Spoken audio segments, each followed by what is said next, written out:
Саламатсыздар ма, құрметті тыңдаушылар? Бүгінгі дәрсіміздің тақырыбы әлеуметтік қамсыздандыру құқығы жөніндегі шараларды қаржыландыру. Қазіргі таңда әлеуметтік қамсыздандыру жүйесі кез келген мемлекеттің әлеуметтік саясатының маңызды құрамдас бөлігі болып табылады. Ол азаматтардың өмір сүруге, сапасын қамтамасыз етуге, әлеуметтік тәуекелдерден қорғауға және қоғамдағы тұрақтылықты сақтауға бағытталады. Әлеуметтік қамсыздандыру құқығы азаматтардың қартайған кезде, еңбекке қабілеттілігін жоғалтқанда, жұмыссыздыққа ұшырағанда, немесе өзге де әлеуметтік жағдайларда мемлекет тарапынан материалдық қолдау алу құқығын реттейтін құқық саласы болып табылады. Осы құқықты іс жүзінде жүзеге асыру үшін оны тиімді қаржыландыру тетіктері қажет болады. Әлеуметтік қамсыздандыру шараларын қаржыландыру бұл зейнетақыларды, жәрдемақыларды, әлеуметтік төлемдерді және басқа да әлеуметтік қолдау түрлерін қамтамасыз етуге бағытталған қаржы ресурстарын қалыптастыру және бөлу және пайдалану процесі болып табылады. Бұл процесс мемлекеттік бюджет, әлеуметтік сақтандыру қорлары, міндетті жарналар және өзге де қаржы көздері арқылы жүзеге асырылады. Қаржыландыру жүйесінің тиімділігі әлеуметтік қамсыздандырудың сапасына тікелей әсер етеді. Егер қаржы ресурстары жеткіліксіз немесе дұрыс бөлінбесе, азаматтардың әлеуметтік құқықтары толық көлемде қамтамасыз етілмейді.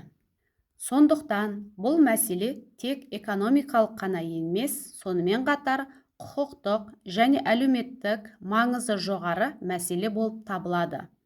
Бүгінгі күні әлеуметтік қамсыздандыру жүйесін қаржыландыру көптеген факторлардан тәуелді болады. Яғни олар экономиканың даму деңгейі, демографиялық жағдай, еңбек нарығының ахуалы және мемлекеттік саясаттың басымдықтары болып келеді. Осыған байланысты қаржыландыру тетіктерін жетілдіру, олардың тұрақтылығын қамтамасыз ету және тиімділігін арттыру өзекті мәселелердің бірі болып отыр. Осы тақырыптың өзектілігі әлеуметтік қамсыздандыру жүйесінің тұрақты жұмыс істеуін қамтамасыз ету үшін сенімді қаржылық негіз қалыптастыру қажеттілігімен түсіндіріледі.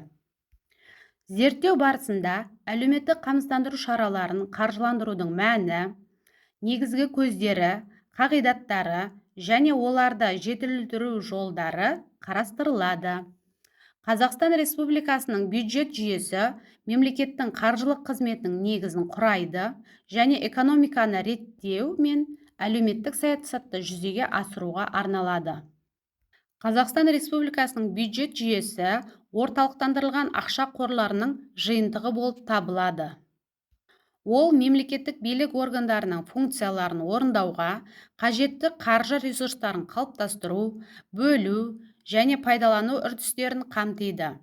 Бюджет жүйесі мемлекеттің экономикалық және әлеуметтік дамуын қамтамасыз етуде маңызды құрал болып табылады.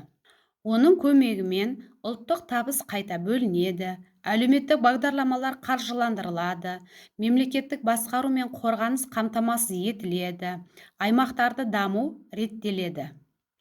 Қазақстан Республикасының бюджет жүйесі бірнеше деңгейден тұрады. Бірінші деңгей – республикалық бюджет, яғни орталық мемлекеттік органдардың қызметін қаржыландыруға арналған негізгі бюджет болып табылады. Екінші – жергілікті бюджет. Бұл облыстық, қалалық және аудандық деңгейде бюджеттер жатады.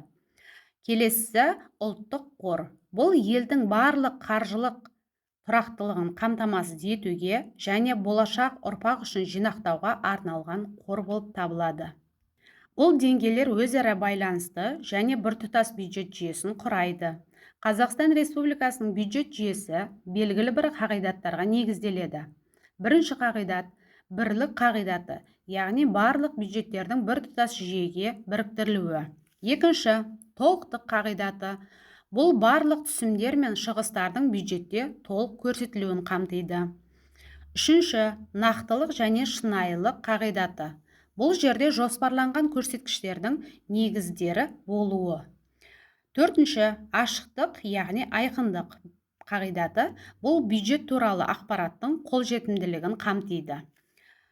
Бесінші, дербестік. Бұл әр деңгейдегі бюджеттің өз кірістері мен шығыстарын басқару құқығы болып табылады. Алтыншы, тиімділік және нәтижелік. Бұл жерде бюджет қаражатын ұтымды пайдалану қамтамасыз етіледі. Бюджет кірістері мемлекетке түсетін қаржы ресурстары. Оларға мыналар жатады. Салықтық түсімдер, яғни бұл жерде қосымша құн салығы, табыс салығы, тағы басқа салықтар жатады. Екінші, салықтық емес түсімдер, яғни бұл жерде айыппұлдар, мемлекеттік мүлікті жалға беру, тағы да басқа салықтар жатады. Келесі түрі капитал мен операциялардан түсетін кірістер. Және бюджет шығыстары, мемлекеттік міндеттерді орындауға жұмсалатын қаражаттар. Бұл қаражаттар әлеуметтік қамсыздандыру және әлеуметтік көмек болып табылады, білім беру және денсаулық сақтау саласында болады, қорғаныс және қауіпсіздік саласында болады, инфрақұрылым мен экономиканы дамыту саласында және мемлекеттік басқару шығындары саласы жатады. Бюджет процесі бірнеше кезеңдерден тұрады. Бірінші кезең жоспарлау және әзірлеу кезеңі, яғни бюджет жобасын дайындайды. Екінші, қарау және бекіту. Бұл жерде парламент пен мәслихаттарда талқыланады. Үшінші, орындау кезеңі, яғни бюджетті іске асырады. Төртінші кезең, бұл бақылау және есеп беру. Бұл жерде орындалуын тексеру және есеп беріледі. Қазақстан Республикасының бюджет жүйесі елдің қаржылық тұрақтылығы мен әлеуметтік экономикалық дамуының басты құралы. Оның тиімді жұмыс істеуі мемлекеттік басқарудың сапасына және халықтың өмір сүру деңгейіне тікелей әсер етеді. Сондықтан бюджет жүйесін жетілдіру және оның ашықтығын арттыру қазіргі кезеңдегі маңызды міндеттердің бірі болып табылады. Республикалық бюджет мемлекеттің негізгі қаржы жоспары болып табылады және ол елдің әлеуметтік экономикалық дамуын қамтамасыз етуге бағытталады. Оның қалыптастырылуы заңмен реттелген нақты кезеңдерден тұратын бюджет процесі арқылы жүзеге асырылады. Республикалық бюджетті қалыптастыру ең алдымен жоспарлаудан басталады. Бұл кезеңде елдің әлеуметтік экономикалық даму болжамы жасалады. Макроэкономикалық көрсеткіштері анықталады. Және мемлекеттік бағдарламалардың басым бағыттары белгіленеді және осы негізде бюджет кірістері мен шығыстарының болжамы әзірленеді. Еңбекке қабілетсіз азаматтар бұл белгілі бір себептермен, яғни жасы, денсаулығы, мүгедектігі, асыраушысынан айырылу жағдайында еңбек ету мүмкіндігінен айырылған адамдар болып табылады, яғни тұлғалар болып табылады. Мемлекет оларды әлеуметтік қорғау мақсатында әртүрлі қаржыландыру шараларын жүзеге асырады. Мемлекет тарапынан көрсетілетін негізгі қаржылық қолдау түрлері. Бірінші, зейнетақы мен қамсыздандыру, яғни жасына байланысты зейнетақы және базалық зейнетақы төлемі және жинақтаушы зейнетақы төлемдері болып бөлінеді. Келесі, әлеуметтік жәрдемақылар. Бұл жерде мүгедектігі бойынша жәрдемақы, асыраушысынан айырылу жағдайындағы төлемдер және жасына байланысты мемлекеттік жәрдемақылар жатады. Келесі түрі әлеуметтік сақтандыру төлемдері.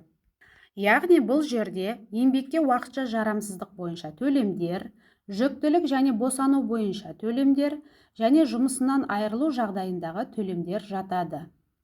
Республикалық бюджетті қалыптастыру күрделі әрі көп сатылы процесс. Ол мемлекеттің қаржылық тұрақтылығы мен даму деңгейіне тікелей әсер етеді. Ал еңбекке қабілетсіз азаматтарды қаржыландыру әлеуметтік мемлекеттің басты міндеттердің бірі болып табылады. Бұл екі жүйе өзара тығыз байланысты. Өйткені әлеуметтік төлемдердің негізгі бөлігі республикалық бюджет есебінен қамтамасыз етілуі керек.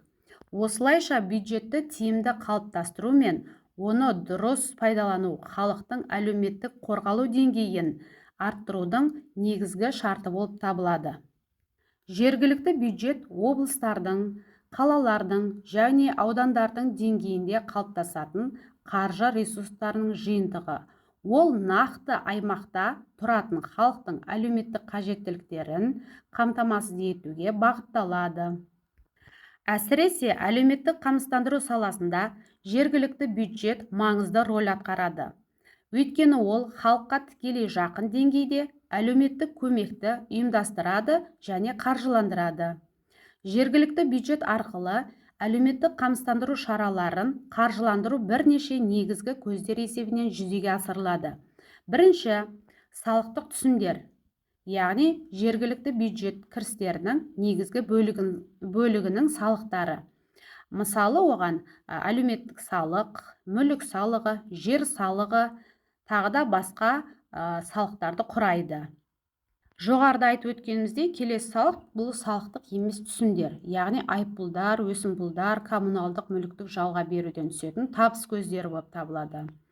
Келесі түрі трансферттер, яғни жоғарғы бюджеттен. Яғни бұл жерде жергілікті бюджеттердің маңызды қаржыландыру көзі республикалық бюджеттен бөлінетін трансферттер, яғни субвенциялар. Төменгі бюджеттерді қолдауға арналған. Мақсаттар трансферттер нақты әлеуметтік бағдарламаларды жүзеге асыруға бөлінеді. Бюджеттік несиелер уақытша қаржылық қолдау ретінде беріледі. Әлеуметтік қамсыздандыру шаралары кейде арнайы қорлар арқылы да қаржыландырады. Бұл қаражаттар жергілікті деңгейде төлемдерді ұйымдастыруға ықпал етеді. Жергілікті бюджет әлеуметтік қамсыздандыру жүйесінің маңызды қаржылық негізі болып табылады. Оның негізгі қайнар көздері салықтық және салықтық емес түсімдер болып табылады. Осы көздердің тиімді қалыптасуы мен дұрыс пайдаланылуы халықтың әлеуметтік қорғалу деңгейін арттыруға және аймақтардың тұрақты дамуын қамтамасыз етуге мүмкіндік береді. Әлеуметтік салық жұмыс берушілердің мемлекетке төлейтін міндетті төлемі болып саналады. Ол мемлекеттік әлеуметтік саясатты қаржыландыруға, соның ішінде әлеуметтік қамсыздандыру шараларын іске асыруға бағытталады. Бұл салық жұмыс берушінің қызметкерлерге төлейтін табысына байланысты есептеледі. Әлеуметтік салық әлеуметтік қамсыздандыру жүйесінің маңызды қаржылық көзі. Оның дұрыс есептелуі мен уақытылы төленуі мемлекет пен қоғам үшін үлкен маңызға ие болып келеді. Ал ставкалардың дифференциясы бұл жеңілдіктердің жүйесін, экономиканың әртүрлі салаларын қолдау және әлеуметтік әділеттілікті қамтамасыз етуге бағытталады. Қорытындылай келе, әлеуметтік қамсыздандыру құқығы жөніндегі шараларды қаржыландыру мемлекеттің әлеуметтік саясатының негізгі әрі ажырамас бөлігі болып табылады. Бұл жүйе азаматтардың конституциялық құқықтарын қамтамасыз етуге, олардың өмір сүру деңгейін қолдауға және қоғамдағы әлеуметтік теңсіздікті азайтуға бағытталады. Зерттеу барысында әлеуметтік қамсыздандыруды қаржыландырудың көп қырлы әрі күрделі жүйе екендігін анықталды. Ол республикалық және жергілікті бюджеттер, әлеуметтік сақтандыру қорлары, міндетті аударымдар мен өзге де қаржы көздері арқылы жүзеге асырылады. Осы қаржы ресурстарының үйлесімді қызмет етуі әлеуметтік төлемдердің уақытылы әрі толық көлемде берілуінің басты шарты болып табылады. Республикалық бюджет әлеуметтік қамсыздандырудың негізгі бағыттарын қаржыландыратын басты құрал болса, жергілікті бюджет халыққа тікелей жақын деңгейде нақты әлеуметтік көмекті ұйымдастыруда маңызды рөл атқарады. Сонымен қатар, әлеуметтік салық пен міндетті әлеуметтік аударымдар жүйесі әлеуметтік қорлардың тұрақты түрде толыққанды толықтырылуын қамтамасыз етеді. Еңбекке қабілетсіз азаматтарды қаржыландыру мәселесі ерекше маңызға ие болып келеді. Зейнетақы, жәрдемақы және әлеуметтік төлемдер арқылы мемлекет халықтың осал топтарын қолдайды. Бұл өз кезегінде әлеуметтік әділеттілікті қамтамасыз етіп, қоғамдағы тұрақтылықты нығайтады. Дегенмен, әлеуметтік қамсыздандыру жүйесін қаржыландыруда бірқатар өзекті мәселелер бар. Оларға бюджет қаражатының жеткіліктілігі, оларды тиімді бөлу, демографиялық өзгерістердің әсері және экономикалық тұрақсыздық факторлары жатады. Осыған байланысты қаржыландыру тетіктерін жетілдіру, цифрландыру, енгізу, бақылау мен ашықтықты арттыру қажеттілігі туындайды. Әлеуметтік қамсыздандыру шараларын тиімді қаржыландыру халықтың әл-ауқатын арттырудың, әлеуметтік тұрақтылықты қамтамасыз етудің және мемлекеттің орнықты дамуының басты кепілі болып келеді. Сондықтан бұл саладағы қаржылық механизмдерді үнемі жетілдіру және оларды тиімділігін арттыру мемлекеттік саясаттың басым бағыттарының бірі болып келеді. Және солай қала береді. Назарларыңызға рахмет.